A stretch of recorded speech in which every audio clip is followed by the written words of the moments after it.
Internationally acclaimed by the horse world, Neil Davies is a unique individual. In fact, when you first meet him, he's the last person you would pick out as being endowed with the skill to quiet a snorting wild-eyed bronc.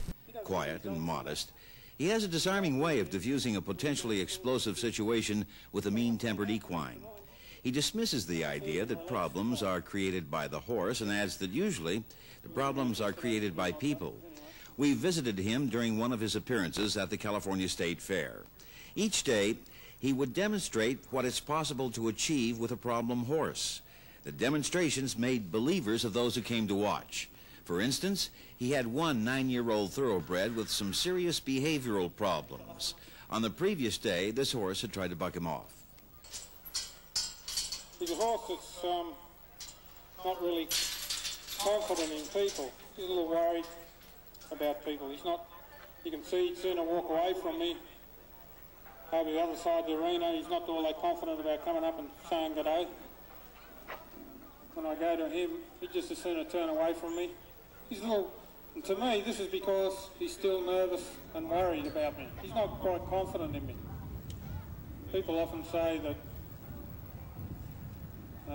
they haven't got time to mess around like I have, but they've always got time to chase this horse around for 9 years to catch him and to wrestle and fight with him to ride him. They haven't got time to go to the horse and rub him for 20 minutes.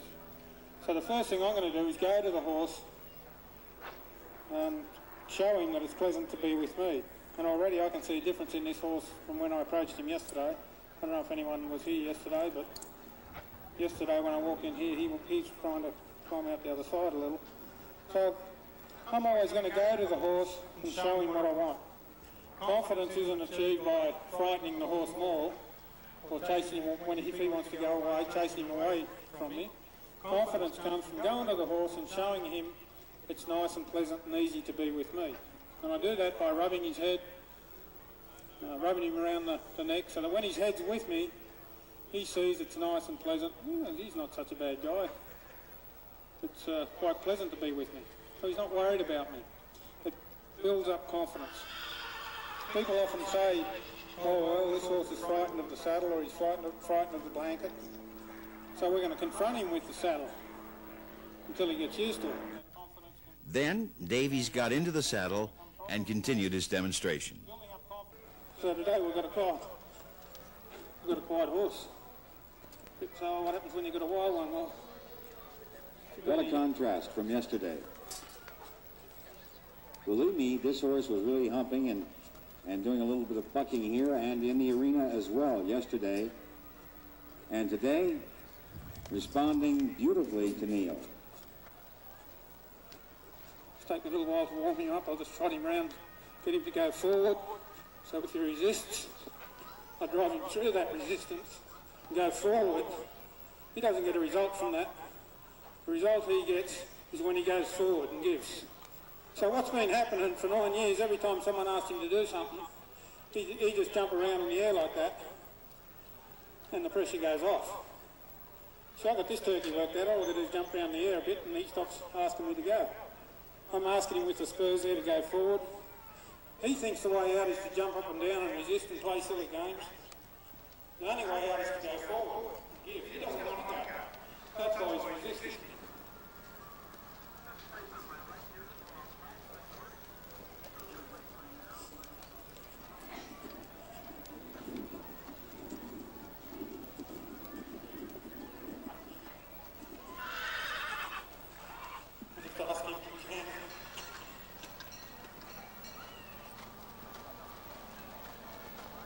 Had a lot more of those resistances yesterday. As I say, he's only had one lesson.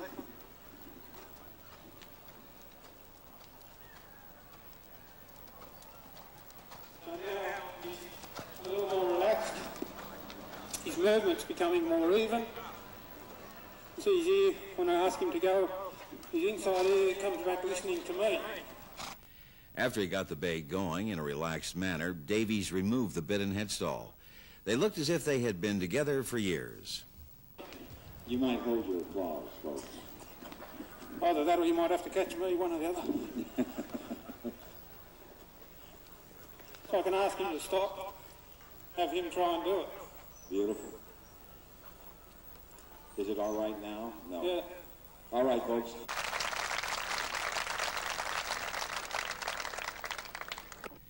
Davies then introduced a 2-year-old Palomino filly, which up until several days before this demonstration had never been ridden.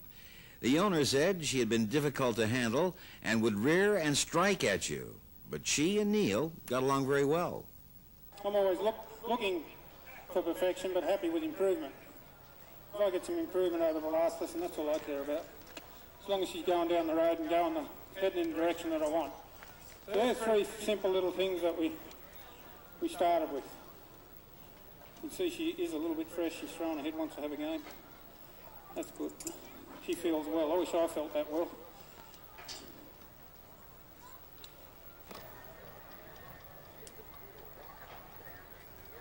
So she's not frightened. She's never been frightened of the saddle. She's not expecting to be frightened now. We talked with Neil and asked him how he would define his philosophy. Well, all I'm trying to do is try and look at things from the horse's point of view. And the first thing I like to do is gain his confidence and build on that confidence to the point where he trusts me all the time. Do problems arise as a result of the horse's lack of confidence? I'd say 99% of problems come down to lack of confidence, you know. Nothing more, nothing less. The horse is worried and frightened. How can he think and relax and work for you, you know? So it always comes back to confidence. And you make a point that obviously communication is really a key to getting the kind of response that you want from that horse. Yeah, communication, understanding, getting the horse tuned into you and thinking about you and what you want rather than about what he wants. Okay, a lot of people, I know, initially a lot of people thought, oh, you had a Palomino horse that we saw brought in here. They claimed the horse had never been ridden and you were up on that horse within an hour. So a lot of people thought it's a fix.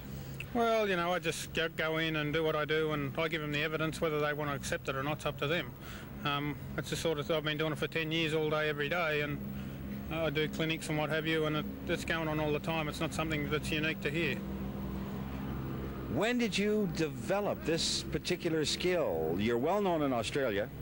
Well, it's something that I'm still developing. I'm still only learning about horses, and I've grown up with horses and been working full-time with them for about 15 years, and I'm always trying to find a better way, always looking for an easier way, a more pleasant way for the horse, and I'm still trying to find it, you know.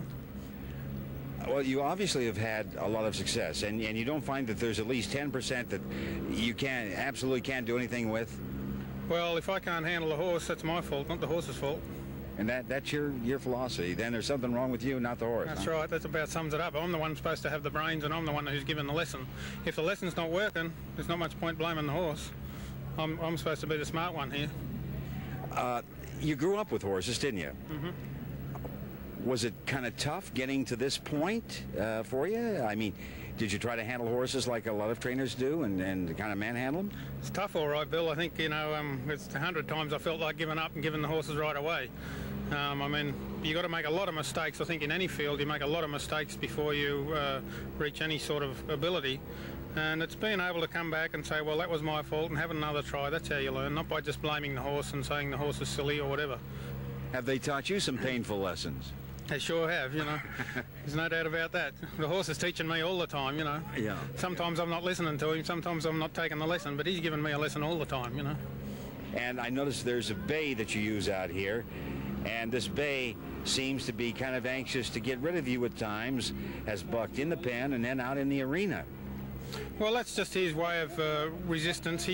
Whenever we ask him to do something, he's learned over the years that if he just gives a little buck or a kick or whatever, that the pressure goes off. What I'm going to say to him, when he gives those little resistances, I'm going to give him a little more pressure, not a lot, just a little, just drive him on. The only way he relieves that pressure is just to go forward and give to me. A perfect example of what he successfully does is when he led the filly out of the pen into the arena. So after 8 or 9 lessons, she's relaxed and cooperative. She's gone a lot freer today than she's gone. She's just going to have a little game. Just remember, folks, this filly had not even been ridden prior to the state fair and had no one on her back. This is only the 6th time she's been cantered or loped. I can ask her to stop. have her do it. So again, the big problem is getting the horse to go. Just let her stand, relax for a second, give her a go the other way. This is important to be able to switch your horse off and relax him.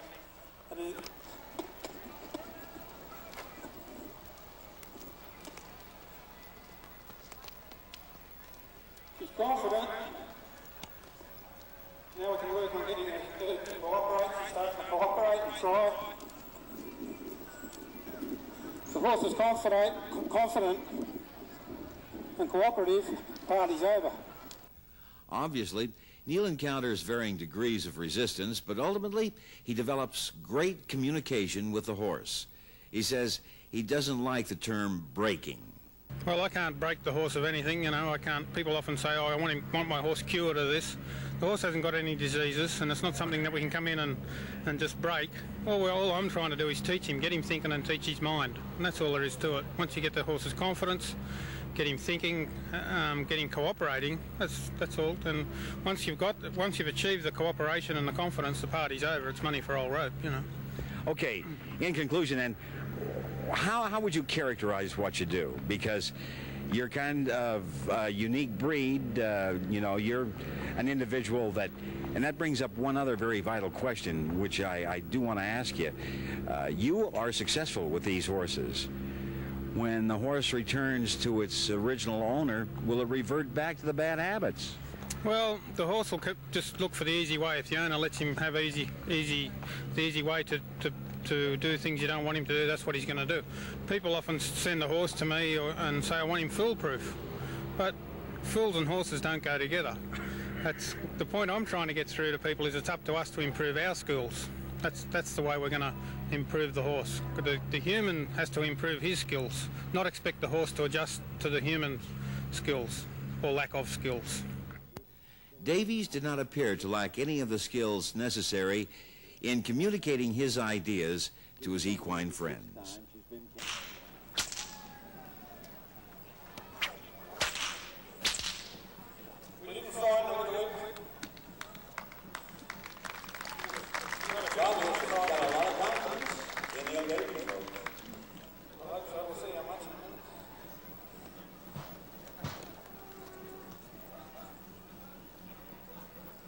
Can I get a bonus for this, Jennifer?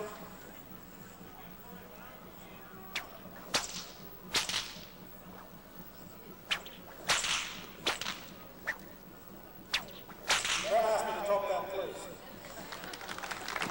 Okay.